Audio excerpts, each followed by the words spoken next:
Bonjour à toutes et à tous et bienvenue dans Parcours, la nouvelle émission de Madines. Avec ce programme, nous allons à la rencontre d'entrepreneuses et d'entrepreneurs de talent que l'on voit peu dans les médias et qui nous racontent leur chemin entrepreneurial. Aujourd'hui, j'ai la joie de recevoir Mansour Ndao, fondateur de Mentor Goal, qui nous explique comment il en est venu à monter sa première puis sa deuxième entreprise après une très courte carrière en cabinet de conseil. Bonne émission.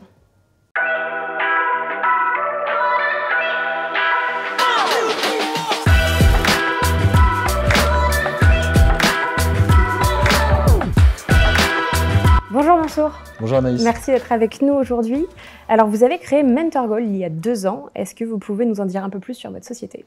Oui, alors Mentor Goal, c'est une start-up qui est née il y a 2 ans et demi. On accompagne des étudiants à trouver une alternance. Pour ça, on travaille avec les établissements de formation qui sont des partenaires essentiels dans l'insertion professionnelle des étudiants. Du coup, Mentor Goal, c'est une plateforme interactive entre les étudiants et leur école qui leur permet de faire le suivi de leur candidature, trouver des offres d'emploi et d'avoir les outils pour être le plus performant possible dans la recherche d'alternance. Et alors vous avez lancé cette entreprise il y a 2 ans et demi, vous êtes né au Sénégal et êtes arrivé en France à l'âge de 5 ans. Dans quel contexte avez-vous grandi? Quelles sont les valeurs que vous ont transmises votre famille? Est-ce que ça vous a aidé à entreprendre? Alors, oui, je suis arrivé en France donc, du coup, à l'âge de 5 ans. Mon père est basketteur professionnel. Et du coup, on a pas mal déménagé pour s'installer à Dax, finalement, là où j'ai grandi la plupart de mon enfance. Et puis, oui, du coup, mon père est fait une grande partie de ma vie, puisque c'est quelqu'un qui est très ouvert et qui chez nous, c'était un peu l'auberge espagnole. Il accueillait de la famille, des collègues basketteurs. Et du coup, j'ai rencontré plein de gens lors de mon enfance. Donc, on va dire que j'ai pas peur des inconnus et partager avec eux. Donc voilà. Et une autre des valeurs que mon père m'a transmis, c'est...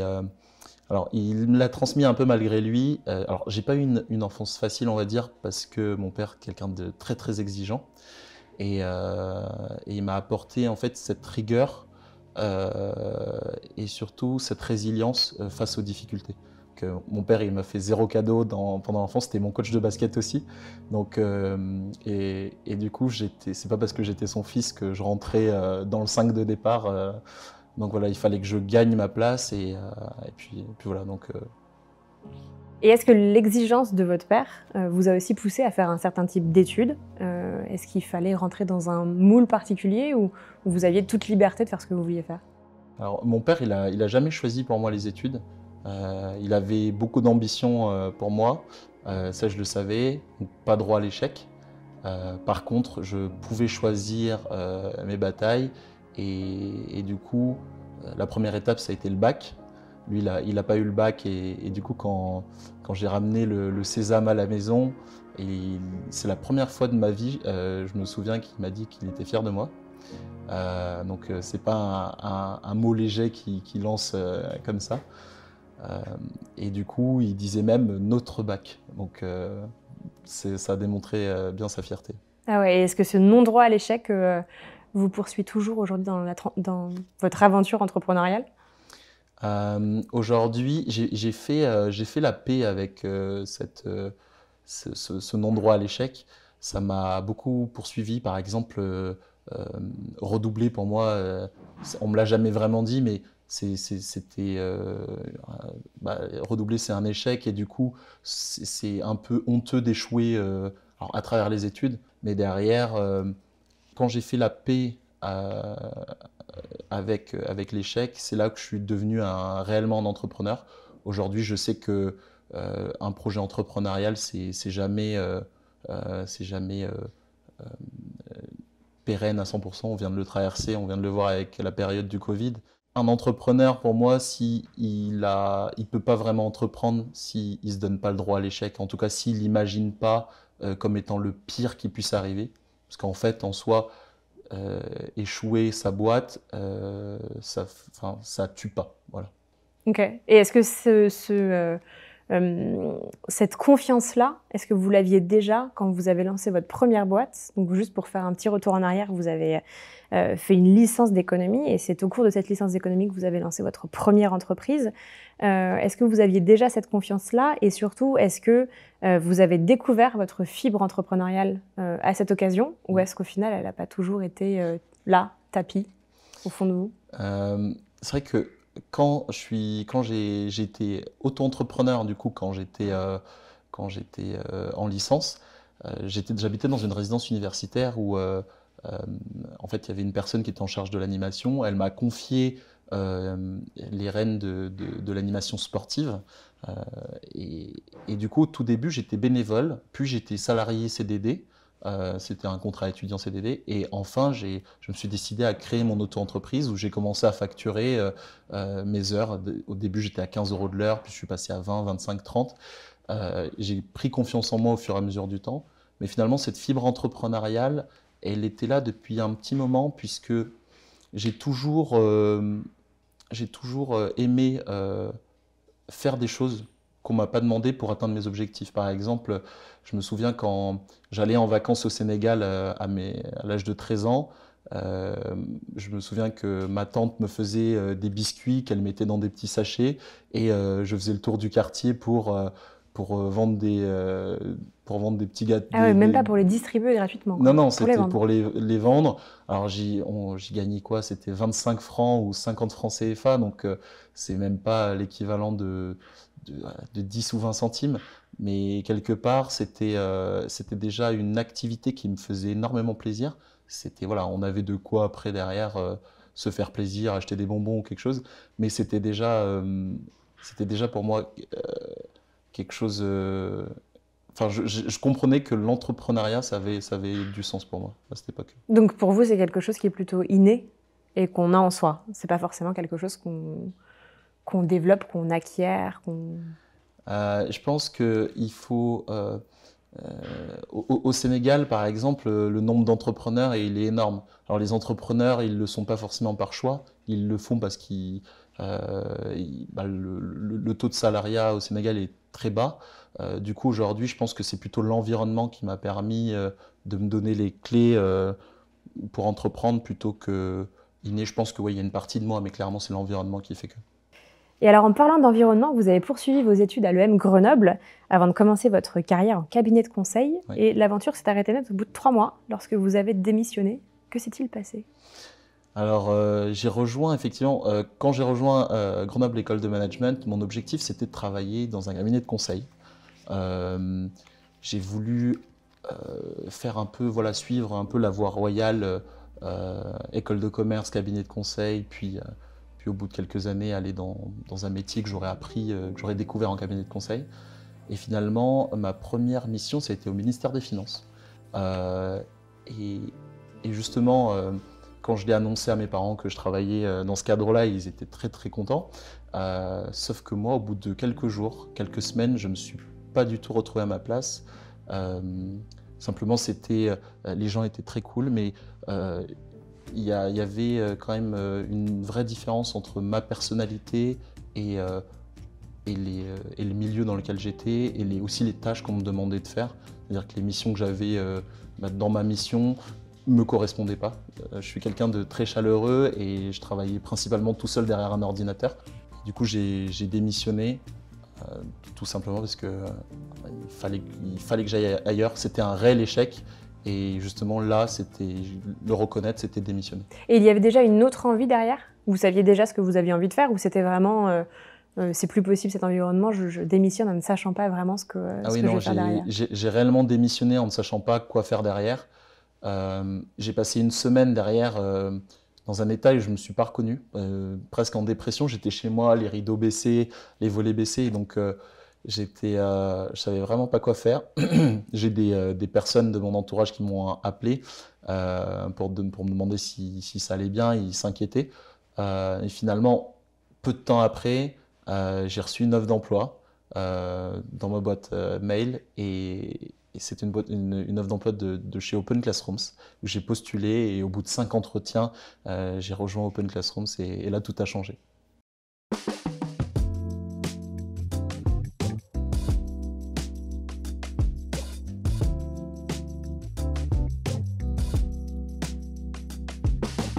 Là, on est devant le ministère des Finances. Moi, ça fait 5 ans que je suis à Paris. Et après mon diplôme, je suis monté en tant que consultant pour rejoindre donc, un cabinet de conseil. Et j'ai travaillé du coup au ministère des Finances. Ça a été court et intense. Donc au bout de 3 mois, moi j'ai démissionné parce que ça ne me correspondait pas vraiment. Et c'est là que j'ai intégré une start-up qui s'appelle Open Classrooms dans l'éducation. Et j'ai découvert un peu ma vocation pour l'employabilité et l'accès à l'éducation. Et c'est aussi une des raisons pour laquelle j'ai créé Mentor Goal, où on accompagne du coup aujourd'hui des étudiants à trouver une alternance en collaborant avec les écoles et donc les organismes de formation. Alors bienvenue chez Mentor Goal. Ici on est à WeWork Bercy. On a posé nos valises ici il y a 2 ans et grâce à notre incubateur Entrepreneurs dans la ville et WeWork qui nous soutiennent depuis le début. On est aujourd'hui chez Mentor Goal une dizaine de personnes et très bientôt de nouvelles personnes qui vont nous rejoindre. Et alors justement, quel type d'entrepreneur êtes-vous ? Merci pour cette question. Alors, je pense que je suis un entrepreneur qui aime créer, qui aime répondre aux problèmes. Moi, ce que j'adore, c'est parler à des clients, comprendre leurs enjeux, leur proposer des solutions qui répondent exclusivement à ces enjeux. C'est-à-dire que je ne vais pas créer un truc qu'on ne m'a pas demandé. Et aujourd'hui, c'est ça, chez Mentor Goal, on co-construit la plateforme avec nos clients et nos partenaires qui sont les écoles. Et ce n'est pas nous qui nous réveillons le matin en nous disant « Ah tiens, il faut faire ça » et on le fait. C'est vraiment des retours constants. Et pour moi, c'est un type d'entrepreneur qui écoute à la fois ses clients, mais aussi ses salariés. Aujourd'hui, on est une entreprise 100% à distance. Et c'est important pour nous de rester à l'écoute de nos salariés, de leurs besoins et de pouvoir les aider à grandir aussi. Et alors vous dites « on », vous avez lancé l'entreprise tout seul ou du coup vous étiez solidement accompagné ? Alors j'ai lancé l'entreprise à la base tout seul. Je me suis associé avec une personne qui s'appelle Anaïs aussi. Et après j'ai été accompagné par Entrepreneurs dans la ville, qui est un incubateur qui a un programme de formation avec l'EM Lyon. Et j'ai aussi été accompagné par la French Tech. On a été bénéficiaire du PIA, hein, c'est la bourse French Tech parisienne. Et on a été accompagné par qui d'autre ? On est également accompagné par le réseau Entreprendre, qui nous a octroyé un prêt d'honneur aussi, qui est une belle reconnaissance aussi quand on est entrepreneur. Et quelle part cet accompagnement a aujourd'hui dans le succès de Mentor Goal, dans ce que vous en avez fait aussi, et puis peut-être dans ce que vous êtes devenu en tant qu'entrepreneur ?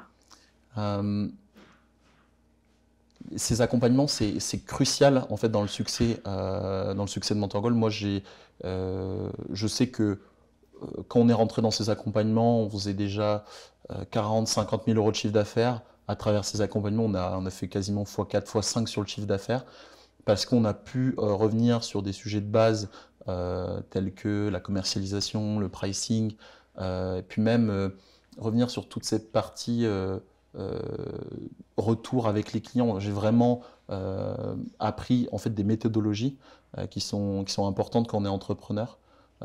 C'est-à-dire que on peut entreprendre en faisant un peu comme on veut, mais c'est toujours bien d'avoir des mentors et des personnes plus expérimentées qui nous mettent un peu sur les rails. C'est intéressant. Et j'imagine que ce ne sont pas des méthodologies qui s'apprennent sur les bancs de l'école. C'est vraiment plus accompagné de personnes qui ont déjà travaillé et qui savent de quoi elles parlent, quoi. Clairement. À l'école, donc je disais, chez Grenoble École de Management, on a fait énormément de cas pratiques. On a travaillé avec des startups, des vraies startups et des vraies entreprises. Pour autant, dans une école de commerce, on apprend à être un bon salarié. On apprend un peu les bases de l'entrepreneuriat, mais on n'est jamais vraiment préparé à devenir un entrepreneur. Et ça s'apprend vraiment sur le tard et grâce aux mentors que j'ai pu rencontrer lors de ces accompagnements. Et alors, ce que vous avez appris pour être un bon salarié, est-ce que ça vous est utile quand même ou pas du tout? Eh bien, ça m'est utile dans le management surtout. Aujourd'hui, quand on a une équipe qui grandit, c'est important de... Voilà, moi je suis pas salarié, mais je l'ai été, donc il y a cette expérience-là qui sert. Il y a également tout ce qu'on a vu en école de commerce qui ressurgit, c'est-à-dire que j'avais un cours par exemple de management interculturel. Quand on a des personnes qui viennent d'un peu partout, il faut savoir travailler autour de la cohésion d'équipe, et ça c'est des choses qui restent, effectivement. Et puis le management aujourd'hui, c'est quand même la clé aussi du succès d'une entreprise.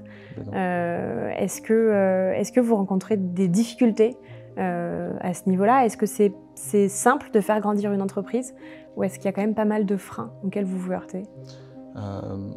Clairement, le management, surtout en 2021, il y a plein de choses qui changent, il y a plein de choses qui bougent, il y a plein de choses nouvelles. Aujourd'hui, en fait, j'ai compris qu'il y avait quelque chose d'important, c'était d'identifier les personnes clés de l'entreprise, de bien les chouchouter. En fait, il faut chouchouter tout le monde, mais les personnes clés, elles sont importantes. Moi, c'est ce que j'ai appris cette année. Et également, quand une personne clé aussi t'annonce qu'elle a envie de partir, parce que aussi il y a des gens qui ont des plans. Aujourd'hui, Mentor Goal, c'est un niveau de développement, mais voilà, j'ai un salarié qui a eu une opportunité dans une grande boîte. Et ben, c'est aussi les encourager à partir prendre de l'expérience aussi ailleurs parfois, ce qui n'est jamais facile, mais moi je retiens jamais personne, dans un sens où si quelqu'un veut partir, on lui fait une belle recommandation, et puis voilà, c'est jamais terminé, la personne part prendre d'autres compétences et peut-être revenir dans le projet, effectivement. En tout cas, toutes ces personnes-là contribuent et ont beaucoup contribué au succès de Mentor Goal jusqu'à présent. Et alors ça, j'imagine que c'est aussi ce que vous retirez de l'expérience Open Classroom, c'est que vos salariés d'aujourd'hui, potentiellement demain, peuvent être des prestataires ou des partenaires, peut-être des gens avec qui vous allez travailler d'une autre manière. Complètement. D'ailleurs, en fait, c'est un développeur là, qui est parti dans une autre entreprise, et finalement, on va travailler avec lui en freelance. C'est toujours quelque chose qui est là. Chez Open Classrooms, on avait les BSPCE, c'est quand une partie du capital est allouée aux salariés. Chez Mentor Goal, c'est quelque chose qui m'a beaucoup inspiré et qu'on va mettre en place dès qu'on le pourra. Ok, parce que vous avez une volonté de lever des fonds à court terme? Alors, à court terme, oui. Alors, on travaille là, sur une levée de fonds avec BPI France notamment, et une banque, mais c'est une levée de fonds avec donc, des acteurs publics et principalement, globalement. Mais sinon, c'est une levée de fonds non dilutive. Donc, dans tous les cas, ça reste sur des montants assez... on ne parle pas de plusieurs millions, mais de quoi nous permettre de nous développer dans les prochains mois. Et alors, on parlait d'obstacles tout à l'heure, oui. Où on s'est quand même un peu concentré sur le management. Mais est-ce que dans la création de votre entreprise et sur tout le chemin qui vous a mené là où vous êtes aujourd'hui, est-ce qu'il y a eu des freins ou des obstacles particulièrement compliqués à dépasser? Quand on parle de création d'entreprise, on parle de clients. Du coup, un des premiers obstacles, ça a été de signer les premiers clients, identifier les potentiels prospects, comprendre leurs besoins. C'est quelque chose que je maîtrisais. Ce que je maîtrisais moins, c'était sur la proposition financière et sur cadrer la relation de travail. C'était quelque chose qui était plus difficile pour moi. Et heureusement que là, j'étais bien accompagné, parce que partir sur un contrat de plusieurs dizaines de milliers d'euros sur une poignée de main, quand on se lance, c'est des choses qu'on fait, mais finalement, on risque de le regretter. Et voilà, avoir un partenaire juridique au début, c'est quand même assez intéressant et primordial, je dirais. Est-ce que vous avez d'autres conseils à donner aux entrepreneurs, entrepreneuses qui nous regardent? Si j'ai un conseil à donner, ce serait de penser à générer le premier euro le plus rapidement possible. parce que beaucoup d'entrepreneurs se sont lancés il y a plusieurs mois, voire 1 ou 2 ans, et ils ont encore généré 0 €. Ça, c'est quelque chose qui pour moi est une priorité absolue, de générer au moins 1 € de chiffre d'affaires. Et ça a l'air un peu ridicule comme ça, mais c'est pas aussi facile que ça. Bon, vous l'avez déjà dépassé. Vous Oui, êtes à quoi, 300 000 € cette année, c'est ça? c'est ça. Est-ce qu'il y a des choses qui vous font peur dans l'entrepreneuriat encore? Oui, toujours, il y a une incertitude aujourd'hui, c'est la peur de ne pas aller assez vite, la peur d'aller trop vite, parfois que ça peut être dans des recrutements. euh, c'est, voilà, je pense alors, je vis pas dans une peur au quotidien, mais clairement, ça fait du bien parfois d'avoir, comme je vous disais, ces mentors qui nous permettent de prendre du recul sur là où on en est. Et voilà, nous, on sait- je vois pas l'entrepreneuriat. Il y a pas mal d'entrepreneurs à succès qui lèvent plein de fonds dans tous les sens, qui font des résultats Mm. incroyables. Euh, on peut aussi créer une start-up qui croit vite, mais qui à la fois dans des proportions, on va dire, raisonnables. Donc c'est aussi ça qu'on fait chez Mentor Goal. On essaye d'avoir cet équilibre pour aussi le bien-être des salariés. Nous, à 17h, 17h30, plus personne ne travaille et c'est quelque chose dont je suis fier. Et alors, en parlant de fierté, est-ce que votre entreprise, tout comme votre bac, Ouais. appartient aussi un peu à votre père, à votre famille? Alors, l'entreprise, non, l'entreprise, clairement, elle appartient. Cette fierté-là m'appartient. Ils sont fiers de ça. Mais mon père, depuis le bac, c'est comme si. Alors, depuis le bac et le bac plus 5, lui, la partie études était très importante pour lui. Après, tout le reste, il m'a laissé le choix. Par contre, je l'ai inspiré à créer sa propre entreprise. Et ça. Alors il m'appelle toujours parfois pour l'aider à dimensionner un devis, etc., pour ses clients ou ses prospects. Mais oui, ils sont très fiers, mais aujourd'hui, c'est à moi de porter ça à un niveau qui va me permettre d'en vivre et qui va me permettre aussi euh, d'évoluer professionnellement. Et alors, au-delà de votre père, vous avez 7 frères et sœurs, Oui. grande famille. Est-ce que vous avez inspiré d'autres personnes qui ont suivi un peu vos traces? Alors, ils sont plutôt, ils sont tous plus jeunes que moi. Donc moi, je suis l'aîné de la fratrie. Ce qu'il faut, je les ai inspirés en tout cas à faire des études. Aujourd'hui, ma sœur, elle fait un BTS. J'ai mon frère qui passe le bac. Sinon, les autres, ils sont au lycée ou au collège. Mais On va globalement, je les attendre ai un peu. inspirés en leur donnant l'exemple que on pouvait être né dans cette famille et avoir un bac plus 5. Et pour moi, c'est déjà quelque chose. Et aussi, on pouvait s'en sortir, même en ayant grandi à Dax, on pouvait avoir une carrière professionnelle dont on peut être fier. Oh bah quand même, Dax, c'est pas, Ça vous c'est parle, pas Dax? n'importe quel village. Bah justement, c'est pas un village. Oui, c'est pas un Et, village, euh, effectivement. et alors, sur vos ambitions pour Mentor Goal, si je vous demande où est-ce que vous seriez dans 10 ans, idéalement, votre plus grand rêve pour Mentor Goal, ce serait quoi? Euh, Alors, dans 10 ans, dans 10 ans, euh, dans 10 ans, nous, on aimerait être un acteur dans l'insertion professionnelle des jeunes, travailler avec les établissements de formation sur tout le territoire et pourquoi pas même en Europe pour l'insertion professionnelle des étudiants. C'est important pour nous de contribuer à cette insertion professionnelle et de ne pas être trop loin du monde de l'éducation. Parce que le monde de l'éducation, il y a une valeur qui est hyper importante pour nous, c'est l'indépendance. Et faire des études aujourd'hui, dans le monde d'aujourd'hui, c'est avoir accès à cette indépendance, celle de choisir des choix de carrière qui sont alignés avec nos valeurs. Et d'ailleurs, c'est le pourquoi de Mentor Goal, hein, c'est aider des personnes à faire des choix de carrière alignés avec leurs valeurs. Et alors, si vous aviez un dernier conseil à le lycéen que vous avez pu être, par exemple, pour son avenir professionnel, qu'est-ce que vous donneriez comme conseil?